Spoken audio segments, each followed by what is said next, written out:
कच्चा चिट्ठा। लेखक ब्रजमोहन व्यास। सन 1936 के लगभग की बात है। मैं पूर्वक्रमानुसार कौशाम्बी गया हुआ था। वहाँ का काम निपटाकर सोचा कि दिन भर के लिए पसोवा हो आऊं। 2.5 मील तो ही है। सौभाग्य से गांव में कोई सवारी इक्के पर आई थी।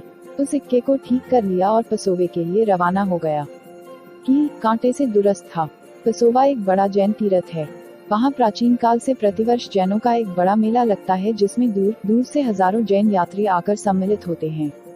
यह भी कहा जाता है कि इसी स्थान पर एक छो पहाड़ी थी, जिसकी गुफा में बुद्धदेव व्यायाम करते थे। वहाँ एक विष्ठर सर्प रहता था। यह भी किंवदंती है कि इसी के सन्निकट सम्राट अशोक ने एक स्तूप बनवाया था, जिसमें बुद्ध के थोड़े से केश और नखखंड रखे गए थे। पसोवे में स्तूप और व्यायामशाला के तो कोई चिन्ह अवशेष नहीं रह गए, परंतु वहाँ एक पहाड़ी अवश्य है। निवेश शैलाना तदिदमिति बुद्धि दृढ़यति भवभूति। पहाड़ी का होना इंगित करता है कि यह स्थान वही है। मैं कहीं जाता हूँ तो ऊंचे हाथ नहीं लौटता। यहाँ कोई विशेष महत्व की चीज तो नहीं मिली, पर गांव के भीतर कुछ बढ़िया मृन्मूर्तियाँ, सिक्के और मनके मिल गए। इक्के पर कौशाम्बी लौटा। एक दूसरे रास्ते से एक छोटे से गांव के निकट पत्थरों के ढेर के बीच पेड़ के नीचे एक चतुर्मुख शिव की मूर्ति देखी। वह वैसे ही पेड़ के सहारे रखी थी, जैसे उठाने के लिए मुझे ललचा रही हो। अब आप ही बताइए, मैं करता ही क्या? यदि चांद्रायण व्रत करती हुई बिल्ली के सामने एक चूहा स्वयं आ जाए तो बेचारी को अपना कर्तव्य पालन करना ही पड़ता है। इक्के से उतरकर इधर उधर देखते हुए उसे चुपचाप इक्के पर रख लिया। 20 सेर वजन में रही होगी। न कुकुर भूनका न पहरू जागा। मूर्ति अच्छी थी। पसोवे से थोड़ी सी चीजों के मिलने की कमी इसने पूरी कर दी। उसे लाकर नगर पालिका में संग्रहालय से संबंधित एक मंडप के नीचे अन्य मूर्तियों के साथ रख दिया। उसके थोड़े ही दिन बाद गांव वालों को पता चल गया कि चतुर्मुख शिव वहां से अंतर्धान हो गए। जिस प्रकार भरतपुर राज्य की सीमा पर डकैती होने से पुलिस का ध्यान मानसिंह अथवा उसके सुपुत्र तहसीलदार पर सहसा जाता है, कुछ उसी प्रकार कौशाम्बी मंडल से कोई मूर्ति स्थानांतरित होने पर गांव वालों का संदेह मुझ पर होता था। और कैसे न हो, अपना सोना खोटा तो परखवैया का कौन दोष। मैं इस संबंध में इतना प्रख्यात हो चुका था कि संदेह होना स्वाभाविक ही था, क्योंकि 95% उनका संदेह सही निकलता था। एक दिन की बात है कि मैं अपने दफ्तर में बैठा काम कर रहा था। चपरासी ने आकर इत्तिला की कि पसोवे के निकटस्थ एक गांव से 15-20 आदमी मुझसे मिलने आए हैं। चोर की दाढ़ी में तिनका। मेरा माथा ठनका। मैंने उन सबको कमरे में ही बुलवा लिया। कमरा भर गया। उसमें बुढ़े, जवान, स्त्रियां, बच्चे सभी थे। संभव है धर्म पर आघात समझकर आसपास के गांव के भी कुछ लोग साथ में चले आए हों। मुखिया ने नतमस्तक होकर निवेदन किया, महाराज, मेरे मस्तक पर हस्बमामूल चंदन था। जब से शंकर भगवान हम लोगन को छोड़ के यहाँ चले आए, गांव भर पानी न पेहिस और तब तक न पी जब तक भगवान गांव न चले हैं। अब हम लोगन का प्राण आपे के हाथ में है। आप हुक्म दो तो हम भगवान को लेवाए जाए। यदि मुझे मालूम होता कि गाँव वालों को उन पर इतनी ममता है तो उन्हें कभी न लाता। मैंने तुरंत कहा, आप उन्हें प्रसन्नता से ले जाएं। सब लोग बड़े प्रसन्न हुए। मैंने स्वयं शेड पर जाकर भगवान शंकर को उनके हवाले कर दिया। स्त्री पुरुष सब उनके सामने बैठ गए। स्त्रियों ने गाना आरंभ कर दिया। मैंने मिठाई और जल मंगाकर उन लोगों का उपवास तुड़वाया। दूर से दफ्तर वाले अपने अफसर की करतूत देखकर मुस्कुरा रहे थे। मैंने उस मूर्ति को अपनी मोटर पर रख लिया और उनके 2-3 आदमियों को साथ लेकर लारी के अड्डे पर पहुंचा और मूर्ति को सम्मान सहित विदा किया। गांव वालों पर इसका बड़ा अच्छा प्रभाव पड़ा। मुझे भविष्य का भी तो ख्याल था। यह रवैया मेरा बराबर जारी रहा। उसी वर्ष या संभवतः उसके दूसरे वर्ष मैं फिर कौशाम्बी गया और गांव नाले खोले घूमता फिरता झक मारता रहा। भला यह कितने दिन ऐसे चल सकता, अगर बीच बीच में छठेक क्षमा से कोई चीज इतनी महत्वपूर्ण न मिल जाती जिससे दिल फड़क उठता। बराबर यही सोचता कि ना जाने के ही भेष में नारायण मिल जाएं। और यही एक दिन हुआ। खेतों की डांट जा रहा था कि एक खेत की मेड़ पर बोधिसत्व की 8 फुट लंबी एक सुंदर मूर्ति पड़ी देखी। मथुरा के लाल पत्थर की थी। सिवाय सिर के पदस्थल तक वह संपूर्ण थी। मैं लौटकर 5-6 आदमी और लटकाने का सामान गांव से लेकर फिर लौटा। जैसे ही उस मूर्ति को मैं उठवाने लगा, वैसे ही एक बुढ़िया जो खेत निरा रही थी तमक कर आई और कहने लगी, बड़े चले हैं मूरत उठावे, ही हमार है, हम न देवे। 2 दिन हमार हर रुका रहा, तब हम इनका निकरवावा है। नुकसान कौन भरी। मैं समझ गया। बात यह है कि मैं उस समय भले आदमी की तरह कुर्ता धोती में था, इसलिए उसे इस तरह बोलने की हिम्मत पड़ी। सोचा कि बुढ़िया के मुंह लगना ठीक नहीं। संस्कृत साहित्य का वचन याद आया। उद्विजयति दरिद्रम पर मुद्राया झनत्कारम। दूसरे की मुद्रा की झंझनाहट गरीब आदमी के हृदय में उत्तेजना उत्पन्न करती, उसी का आश्रय लिया। मैंने अपने जेब में पड़े हुए रुपयों को ठनठनाया। मैं ऐसी जगहों में नोट वोट लेकर नहीं जाता, केवल ठनठनाता। उसकी बात ही और होती है। मैंने कहा, ठीक है तो कहत हो बोलिया, ई 2 रुपया ले, तुम्हार नुकसानों पूर होए जाई। यहाँ पड़े इनसे करे हैं, न डेहरी लायक न बंडेरी लायक। बुढ़िया को बात समझ में आ गई और जब रुपया हाथ में आ गया तो बोली, भैया हम मने नहीं करे, तुम ले जाओ। उद्धरण चिन्ह। आज दिन वह मूर्ति प्रयाग संग्रहालय में प्रदर्शित है। जब यह संग्रहालय नगरपालिका के दफ्तर के एक विशाल अंग में था, एक फ्रांसीसी उसे देखने आया। मैंने बड़े उत्साह से उसे संपूर्ण संग्रहालय दिखलाया। बाद में पता चला कि वह फ्रांस का एक बड़ा डीलर है जो हिंदुस्तान तथा अन्य जगहों से चीजें खरीदता फिरता है। मैं पहले कैसे समझ पाता। काक कृष्ण पिकह कृष्ण को भेद पिक काक्यू प्राप्त वसंत समय काकह काकह पिक पिकह। कौवा भी काला होता है, कोयल भी काली होती है, दोनों में भेद ही क्या है। परंतु वसंत ऋतु के आते ही पता चल जाता है कि कौन कौवा है और कौन कोयल। संग्रहालय को देखकर बोला, बहुत कीमती संग्रह। मैंने पूछा कि कीमती से आपका क्या तात्पर्य है, रुपयों में बतावे तो समझ में आवे। हंसकर बोला, रुपयों में बता दूं तो आपका ईमान डिग जाए। वैसे हंसकर मैंने जवाब दिया कि ईमान ऐसी कोई चीज मेरे पास है ही नहीं, तो उसके डिगने का कोई सवाल नहीं उठता। यदि होता तो इतना बड़ा संग्रह बिना पैसा कौड़ी के हो ही नहीं सकता। उद्धरण चिन्ह। उस बोधिसत्व की ओर इशारा कर वह तुरंत बोल उठा, आप उस मूर्ति को मेरे हाथ 10,000 रुपए में बेचेंगे। इतने रुपए में तो आपको बहुत सी मूर्तियां मिल जाएंगी। इस मूर्ति का चित्र और उसका वर्णन विदेशी पत्रों में छप चुका था। अवश्य ही इस फ्रांसीसी ने उसे पढ़ा होगा। मैंने अपनी तबीयत में कहा, यह एक ही रही। फ्रांसीसी महोदय ने मेरी आकृति से मेरा निर्णय समझ लिया। बात खत्म हो गई। मूर्ति अब तक संग्रहालय का मस्तक ऊंचा कर रही है। पाठक यह जानने के लिए उत्सुक होंगे कि आखिर इस मूर्ति में कौन सा सुरखाब का पर लगा था जो 2 रुपए में मिली और 10,000 रुपए उस पर न्योछावर कर फेंके जा रहे हैं। संभव है कि वे सोचते हों कि मूर्ति में तो केवल सिर नहीं है, परंतु लेखक की बातें उससे भी एक पग आगे बेसिर पैर की हैं। पर बात ऐसी नहीं है। यह मूर्ति उन बोधिसत्व की मूर्तियों में है जो अब तक संसार में पाई गई मूर्तियों में सबसे पुरानी है। यह कुषाण सम्राट कनिष्क के राज्यकाल के दूसरे वर्ष स्थापित की गई थी। ऐसा लेख उस मूर्ति के पदस्थल पर उत्कीर्ण है। इस शेर के मार लेने से मेरा दिल दूना हो गया और नए सिरे से फिर मुंह में खून लग गया। शेर तो रोज मिलता नहीं, पर चीतल सांभर तो हर बार मिलते ही रहते हैं। शेर की केवल आशा मात्र रहती है, परंतु इसी आशा से शिकार अनुप्राणित रहता है और शिकारी जंगल जंगल की खाक छानता फिरता है। सन 1938 के लगभग की बात है।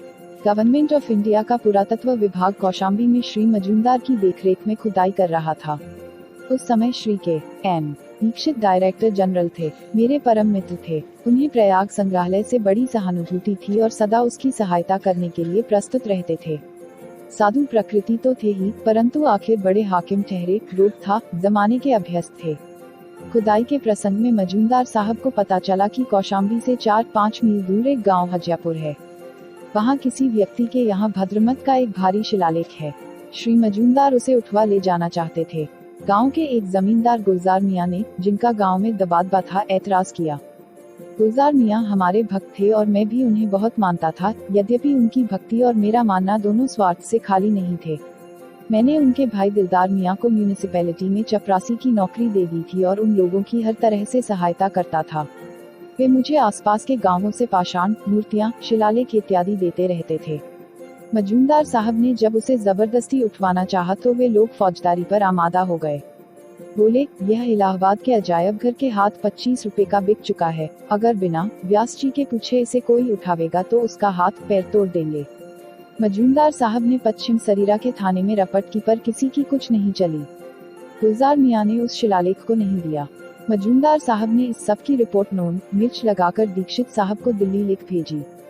दीक्षित साहब की साधु प्रकृति के भीतर जो हाकिम पड़ा था, उसने करवट ली।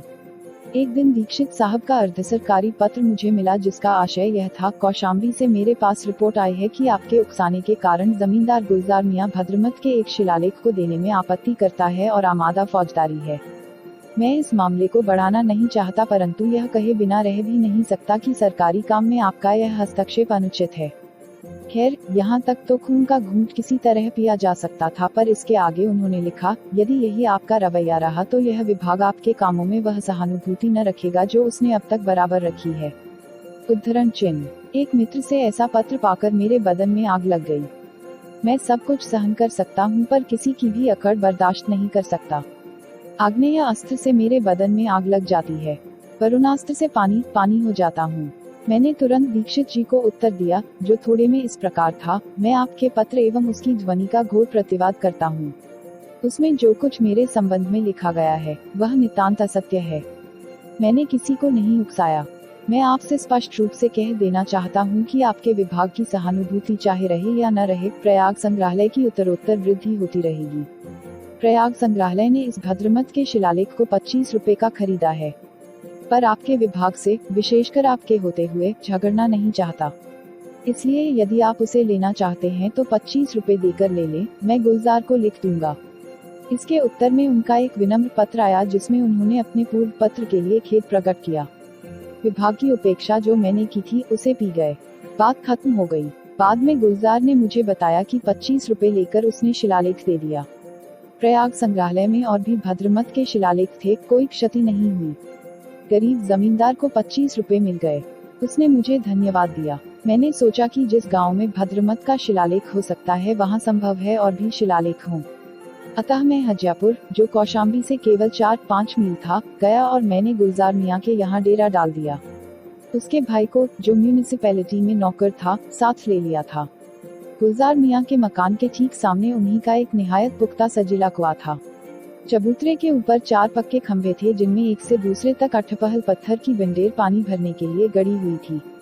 सहसा मेरी दृष्टि एक बंडेर पर गई, जिसके एक सिरे से दूसरे सिरे तक ब्राह्मी अक्षरों में एक लेख था।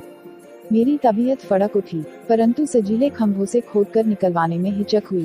गुलजार मियाँ मुझे असमंजस में देख तुरंत बोल उठे, सरकार अबहिन खोदवाया देत है। सब आपैक तो है, हम सबन की देह आपकी पाली है, ई खंभन की कौन बिसात है। उन्होंने तुरंत उसे निकलवा कर हमें दे दिया। भद्रमत के शिलालेख की क्षतिपूर्ति हो गई। मुझे याद नहीं, बहुत दिन की बात हुई। उस साल ओरिएंटल कॉन्फ्रेंस का अधिवेशन मैसूर में था। मेरे अभिन्न मित्र कविवर ठाकुर गोपालकृष्ण सिंह साहित्य विभाग के सभापति थे। एक तो उनका साथ रुचिकर, दूसरे इसके पहले दक्षिण में गया नहीं था। प्रशंसा बहुत सुन रखी थी। यह भी सुन रखा था कि ताम्र मूर्तियों और तालपत्र पर हस्तलिखित पोथियों की वह मंडी है। दोनों का प्रयाग संग्रहालय में नितांत अभाव था। उपर्युक्त तीनों कारणों में प्रत्येक मुझे प्रलुब्ध करने के लिए पर्याप्त थे, पर तीनों के सामूहिक आकर्षण ने मुझे मैसूर की ओर बरबस खींच लिया। मद्रास पहुंचते ही मुझे चैन कहाँ। मैंने अपना काम आरंभ कर दिया। मद्रास में हम लोग 2 दिन ठहरे। इन 2 दिनों में मैंने नगर का कोना कोना छान डाला। दर दर भिखारी की तरह झक मारता फिरा। यद्यपि जेब में पैसा था, तथापि हृदय तो भिखारी का था। थैली काटकर दाम देने वाले की शक्ल ही दूसरी होती है। लोगों से पूछ पूछ कर विक्रेताओं के घर गया। 8-10 चित्र खरीदे भी, सस्ते दामों में, पर तालपत्र पर लिखी पुस्तकों के दाम सुनकर मेरे छक्के छूट गए। किसी पुस्तक का दाम 250-300 रुपए से कम विक्रेताओं ने नहीं बताया। ये मेरे बस की न थी और मैं तेलुगु और तमिल पढ़ भी नहीं सकता था, इसलिए मन सिकोड़ लेना पड़ा। संध्या समय मुख्य बाजार घूमने गया। बड़ी भीड़ भाड़ थी। विशेषता यह थी कि भीड़ में नंगे बदन लोग बहुत बड़ी संख्या में थे। काला बदन, पर शुभ्र यज्ञोपवीत, मोटी तोंद, तहमद बांधे, सिर से टोपी और पैर से जूता नदारद। साधारण स्निग्ध बातचीत करने में इतनी जोर से बोलते थे जैसे लड़ रहे हों। यह दृश्य मेरे लिए बिल्कुल नया था। वहाँ लोगों ने मुझसे कहा कि श्रीनिवास जी हाईकोर्ट के वकील हैं। उनके पास सिक्कों और कांसे और पीतल की मूर्तियों का बड़ा अच्छा संग्रह है। संध्या समय उनके यहाँ गया। श्रीनिवास जी भले लोग थे, यद्यपि इन चीजों का व्यापार भी करते थे। भलमनसाहत और इन चीजों का व्यापार परस्पर विरोधी हैं। मैं 1 रुपए में 3 अठन्नी भुनाना चाहता हूँ। व्यापारी अपने 1 रुपए का मूल्य 3 रुपया रखता है। श्रीनिवास जी भले मानस विक्रेता थे। उनसे मैंने 400-500 रुपए की पीतल और कांसे की मूर्तियां ली। बहुत से सिक्के उन्होंने मुझे मुफ्त में ही दे दिए। उनके यहाँ 4-5 बड़े बड़े नटराज भी थे, पर उनके दाम 20-20, 25-25 हजार रुपए थे। मैंने सरसरी तौर से उन्हें देख भर लिया। मैं संग्रह करता हूँ, आशिक नहीं। यही अंतर मुझमें और भाई कृष्णदास में है। वे संग्रहकर्ता भी हैं और आशिक भी। संग्रह कर लेने और उसे हरम प्रयाग संग्रहालय में डाल लेने के बाद मेरा सुख समाप्त हो जाता है। भाई कृष्णदास संग्रह करने के बाद भी चीजों को बार बार हर पहलू से देखकर उसके सुख सागर में डूबते उतराते रहते हैं। यदि संग्रहकर्ता आशिक भी हुआ तो भगवान ही उसकी रक्षा करें। दोपहर में मैसूर जाने के लिए स्टेशन आया। गाड़ी ने रेंगना शुरू ही किया था कि एक आदमी कुछ चित्र ले आया और गाड़ी के साथ साथ चलने लगा। गिनने और देखने का कोई समय नहीं था। मैंने हाथ में 3 ठनठनाते रुपए लेकर उसे दिखाए। उसने रुपया लेकर तस्वीरों को खिड़की में फेंक दिया। जब गाड़ी ने तेजी पकड़ी तो मैंने तस्वीरों को देखा। तस्वीरें बुरी नहीं थी। यहाँ होती तो 5-5 रुपए प्रत्येक तस्वीर के अवश्य देता।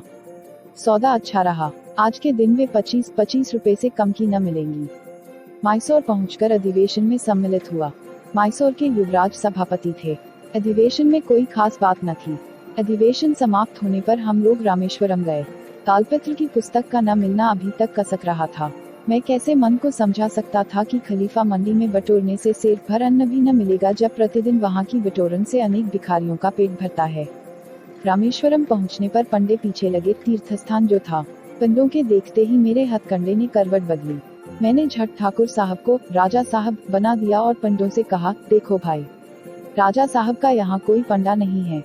जो भी सबसे अधिक तालपत्रों पर लिखी पुस्तकें भेंट करे वही हम लोगों का पंडा और हमारे वंश का पंडा।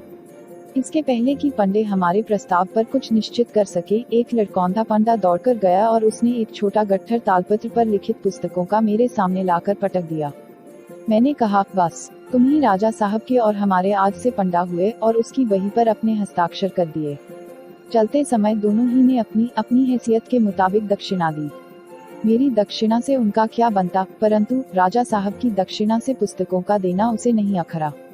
दक्षिण के और दर्शनीय स्थानों को देखते हुए हम लोग प्रयाग लौट आए। तालपत्र की फांस मन से निकल गई। संग्रह में तो आशातीत सफलता हुई। इतनी संख्या में और इतनी महत्वपूर्ण सामग्री आएगी धरते उठाते नहीं बनता था। लगभग 2000 पाषाण मूर्तियाँ, 5-6 हजार मृणमूर्तियाँ, कई हजार चित्र, 14,000 हस्तलिखित पुस्तकें, हजारों सिक्के, मंके, मोहरे इत्यादि। इनका प्रदर्शन और संरक्षण कोई हंसी खेल नहीं है। लोगों की शिकायत थी कि म्यूनिसिपैलिटी में इनके लिए स्थान बहुत छोटा है। बात ठीक ही थी, पर इसका कारण स्थान का संकुचित होना नहीं था। 8 बड़े बड़े कमरे इसके लिए निर्धारित कर दिए गए थे। कारण था सामग्री का अधिक होना, चीजों का विस्तार, संग्रहालय के पृथक विशाल भवन का निर्माण अनिवार्य हो गया। परंतु उसके लिए बहुत धन की आवश्यकता थी। यह म्याऊं का ठौर था। सहसा एक बात सूझ गई। इस हथकंडे की दाद चाहूंगा। म्यूनिसिपैलिटीज एक्ट में एक धारा है कि एक एग्जीक्यूटिव ऑफिसर मुकदमा चलाने के स्थान पर हर्जाना तवाना लेकर समझौता कर ले। दूसरे, नगर में भवन निर्माण की अनुमति देने में म्यूनिसिपैलिटी ही नियमित शुल्क भी लेती थी। इन दोनों मदों से 20,000 रुपया साल आय होती थी। हमने बोर्ड एवं संयुक्त प्रांत की सरकार से यह स्वीकृति ले ली कि इस आय का संग्रहालय निर्माण कोष बना दिया जाए। इस प्रकार इस कोष में 10 वर्ष के भीतर 2 लाख रुपए एकत्र हो गए। जैसे जलबिंदु निपातेन क्रमशः पूर्यते घटे सहेतु सर्वविद्याना धर्मस्य च धनस्य च। डॉक्टर पन्नालाल ICS, जो समय सरकार के परामर्शदाता थे, के सौजन्य और सहायता से कंपनी बाग में एक भूखंड भी भवन के लिए मिल गया। अब केवल शिलान्यास और भवन निर्माण की देर रह गई। मैंने सोच रखा था कि जवाहरलाल नेहरू जी से शिलान्यास कराऊंगा। उनकी मेरी आपसदारी और उनकी संग्रहालय के प्रति निष्ठा के कारण उचित ही था। मैं सिर्फ मौके की ताक में था। वह मौका आ गया। प्रयाग में मुझे देखते ही जवाहरलाल ने कहा, व्यास, तुम्हारे म्यूजियम की इमारत न बनेगी। उद्धरण चिन्ह। पर मैंने नम्रता से मुस्कुराते हुए उत्तर दिया, यह मेरा अहद है कि जब तक आप उसका शिलान्यास न करेंगे, मैं उसे अपनी जिंदगी में बनने न दूंगा। पर मैं आपसे कैसे कहूँ, क्या सिवाय शिलान्यास करने के आपको और कोई काम नहीं है? जवाहरलाल जी तुरंत बोल उठे, यह सब फिजूल बात है। अगली बार जब मैं आऊंगा तो शिला रख दूंगा। अब ज्यादा देर मत करो। बात खत्म हो गई। उपस्थित सज्जन हम लोगों की बात पर मुस्कुरा रहे थे। यह तो कुछ ऐसा हो गया जैसे लब्धे वा प्रार्थ्यता न वा श्रियम श्रिया दुरापह कथमीप्सितो भवेत। भवभूति लक्ष्मी की इच्छा करने वाले को लक्ष्मी मिले या न मिले, परंतु यदि लक्ष्मी किसी के पास जाना चाहे तो उन्हें कौन रोक सकता है। 2 ही 3 दिन बाद डॉक्टर ताराचंद स्वयं मेरे पास आए और शिलान्यास का पूरा प्रोग्राम निश्चित कर चले गए। निश्चित समय पर अभूतपूर्व समारोह के साथ जवाहरलाल जी ने संग्रहालय का शिलान्यास कर दिया। वह समारोह इतना सुंदर हुआ कि न भूतो न भविष्यति। परंतु उल्लेखनीय होते हुए भी उसका वर्णन न करूंगा, कारण वह कच्चे चिट्ठे की परिधि के बाहर है। पंडित जवाहरलाल जी ने बम्बई के विख्यात इंजीनियर मास्टर साठे और मूता को लिखकर उनसे नए भवन का नक्शा बनवा दिया और समय से भवन बनकर तैयार हो गया। इस बात का मुझे संतोष है कि जनता के जिस हर्जाने के रुपए से इस भवन का निर्माण हुआ उसे मैंने पाई ब्याज सहित संग्रहित चीजें 15 लाख से कम की नहीं है, उन्हें प्रजाना में भूतीर्थम लौटा दिया। एक बात और, इसके पहले कि मैं इस कच्चे चिट्ठे को समाप्त करूं, मैं उन लोगों से क्षमा मांगता हूं जिन्हें मैंने छला है, और फिर सिवाय मेरे क्षमा मांगने और उनके क्षमा करने के और कोई चारा भी तो नहीं है। अपने पापों का यदि आप उन्हें पाप समझें, मैं नहीं समझता, प्रायश्चित तो मैंने लिखकर कर लिया, परंतु समाप्त करते करते मैं ऐसी कृतज्ञता का पाप नहीं कर सकता जिसके प्रायश्चित का शास्त्र में भी विधान नहीं है। यह संग्रहालय 4 महानुभावों के सहाय और सहानुभूति से बन सका है। राय बहादुर कामता प्रसाद कक्कड़ तत्कालीन chairman, his highness Shri Mahendra Singh Ju Deo Nagod Naresh और उनके सुयोग्य दीवान लाल भार्गवेंद्र सिंह, जिनके भर्रुत और भुमरा संग्रह के कारण संग्रहालय का मस्तक ऊंचा है, और मेरा स्वामी भक्त अर्दली जगदेव, जिसके अथक परिश्रम से इतना बड़ा संग्रह संभव हुआ। ठाकुर ने ठीक ही कहा है, शामिल में पीर में शरीर में न राखे भेद, हिम्मत कपाट को उघारे तो उघरी जाए, ऐसी ठान ठाने तो बिनाहू जंत्र मंत्र किए, सांप के जहर को उतारे तो उतरी जाए। ठाकुर कहत कुछ कठिन न जानो आज, हिम्मत किए ते कहो कहा न सुधरी जाए, चारी जने चारिहु दिसाते चारों कोण गही, मेरू को हिलाए के उखारे तो उखड़ी जाए। मैं तो केवल निमित्त मात्र था, अरुण के पीछे सूर्य था। मैंने पुत्र को जन्म दिया, उसका लालन पालन किया, बड़ा हो जाने पर उसके रहने के लिए विशाल भवन बनवा दिया, उसमें उसका गृह प्रवेश करा दिया, उसके संरक्षण एवं परिवर्धन के लिए एक सुयोग्य अभिभावक डॉक्टर सतीश चंद्र काला को नियुक्त कर दिया, और फिर मैंने संन्यास ले लिया। मेरा कच्चा चिट्ठा आत्मकथा का अंश।